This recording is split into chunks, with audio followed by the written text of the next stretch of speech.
د مزار شریف ښاروالۍ مسؤلین وایي چې د یاد ښار د واټونو د کانکریټ اچولو پر دوام اوس د باختر کارتي د شپږو سړکونو د جوړولو چارې پیل کړي دي. دوی همدارنګه زیاتوي چې د دغو سړکونو د جوړولو لګښت به د مزار شریف ښاروالۍ لخوا ورکول کیږي او په 3 میاشتو کې به ګټه اخیستنې ته وسپارل شي.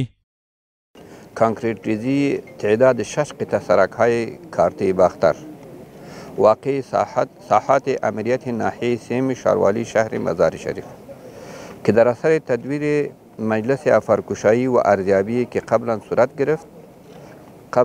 گرفته شرکت ساختمانی و سرکسازی کریم شریفی با مبلغ 7,362,749 افغانی برنده شناخته شد.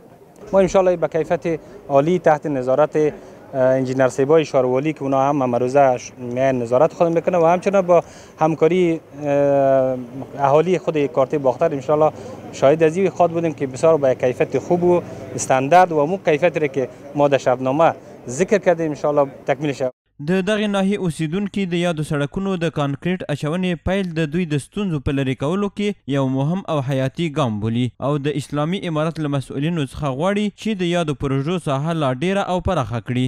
مدت 15 سال به طرف میشه سرک‌های ما خامه بود. چندین دفعه با شاروالی مراجعه کردیم، هیچ کس حاضر به کانکریتش نشد. اما با لطف خداوند و مراقبت اسلامی که به میدان آمده این سرک‌های ما کانکریتیزی میشه، ما از مشکلات گل لای نجات پیدا میکنیم. خوشحال هستیم، خرسند هستیم که این پروژه عملی شد و حالا عملا انشالله کارش آغاز میشه. تقاضای ما این است که در قسمت پروژه های که زیربنایی هستند اینا توجه داشته باشند و انشالله که کارایشان عملی شود. بخیر. د یادونې وړ ده چې د مزار شریف ښاروالي د روان کال په ترڅ کې د دغه ښار په بېلابېلو سیمو کې د 10 پراختیایي پروژو د پلي کولو هوډ لري چې مالي لګښت به یې د یادې ښاروالۍ له داخلي بودیجې څخه ورکول کیږي.